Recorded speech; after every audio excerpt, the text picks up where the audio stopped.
Being Frank, written by Donna W. Earnhardt, illustrated by Andrea Castellani. Frank was always Frank. Honesty is the best policy, he said. Frank never lied to his schoolmates. Your freckles remind me of the Big Dipper, he told Dottie. Dottie pulled her hood over her face. Your singing is kind of shrieky, Frank told Carol. Carol stomped away. Frank always told the truth to adults. Your breath smells funny, he told his teacher, Ms. Zaroma. She sent Frank to the principal's office. Your toupee looks like my pet weasel, he told Principal Wiggins. Mr. Wiggins called Frank's mom. You wouldn't get so many wrinkles if you didn't glare at me like that, Frank told his mom on the way home. And by the way, you're speeding. And Frank was always honest with police officers. Yes, officer, he said. She knew how fast she was going. I told her. Frank was very proud of being Frank. But other than police officers, adults weren't as impressed with Frank's honesty as he thought they should be. You'll have wrinkles one day too, Mom said, rubbing on some lotion. Some things are better left unsaid, said Mr. Wiggins, adjusting his toupee. You don't have to say everything you're thinking, Miss Zaroma, popping a mint in her mouth. Frank's schoolmates weren't impressed either. My freckles do not look like the Big Dipper, Dottie said, and my mother says I shouldn't listen to you. I'm still going to sing in the talent show at the school carnival tomorrow, but I'm not going to ride the Ferris wheel with you, Carol told Frank. But we always ride the Ferris wheel together, Frank whispered. Everyone was upset, and now Frank wasn't so happy either.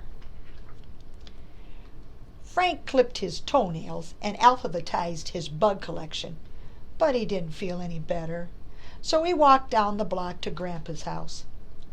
Grandpa Ernest was on the porch clipping his toenails. Incoming, he yelled. Frank ducked. What's up, Frank? Grandpa said. Everyone is mad at me for being Frank. I'm not sure honesty is the best policy anymore. That used to happen to me too, said Grandpa. Mrs. Peacock walked by and straightened her massive hat. It's new. Do you like it, Ernest? Frank thought the hat looked like a flower store on Mrs. Peacock's head. Well, Grandpa said, there are an awful lot of flowers up there, but my favorite is the purple one in the middle. Thank you, Mrs. Peacock beamed. Toodaloo! Frank couldn't believe his ears. Grandpa, you lied. No, Frank, I told the truth. I really do like the purple flower best. I talked about the good things on her hat instead of the not-so-good things. Grandpa's best friend, Mr. Pickles, pulled up in his truck. Try this relish, he called, handing Grandpa a jar and a spoon. I've got a cold, and I can't taste a thing. Grandpa scooped a spoonful of relish into his mouth. His nose twitched, his eyes watered, his hair stood on end. Give it to me straight, Ernest, said Mr. Pickles. I can't sell it if it's no good. Grandpa wiped his eyes. More sugar, less pepper. Mr. Pickles grinned and shook Grandpa's hand. Back to the drawing board. Thanks for your help. Grandpa, he didn't get mad at you. That's right. Grandpa drank some water. He asked for the truth, and I gave it to him. Frank sighed. So I shouldn't give the truth unless someone asks for it? You should always give people the truth, Grandpa said. You just have to find the right way to serve it. The next afternoon at the school carnival, when Ms. Zaroma laughed like a horse, Frank said, You tell great jokes. When Mr. Wiggins did a weird dance, Frank said, "Impressive spins, sir."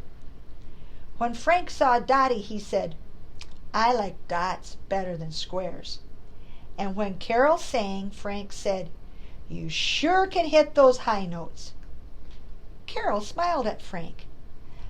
"Dottie and I are going to ride the Ferris wheel. Want to come?" On his way home, Frank gave his mom a poem he wrote for her. "Mom, your hair looks nice today. I only see a little gray." And when she smiled, Frank decided not to mention the wrinkles around the corners of her mouth. The next day, while Frank helped Grandpa in his garden, Mrs. Peacock stopped by again. "You were right," she said to Grandpa. "That other hat had too many flowers." Just then, Mr. Pickles arrived with a new jar of relish for Grandpa to try. "Excuse me a moment," Grandpa said to Mrs. Peacock. "So, what do you think of my hat?" Mrs. Peacock asked. But this time she wasn't asking Grandpa. She was asking Frank. Frank looked at Grandpa on the porch with Mr. Pickles. Grandpa was taking another spoonful of relish, and he wasn't drinking any water. Frank knew just what to say. "I've never seen a hat like that before. It must be one of a kind." "Thank you," Mrs. Peacock beamed. "Toodaloo."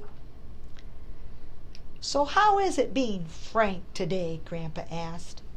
"Well, Grandpa, I still think honesty is the best policy," said Frank.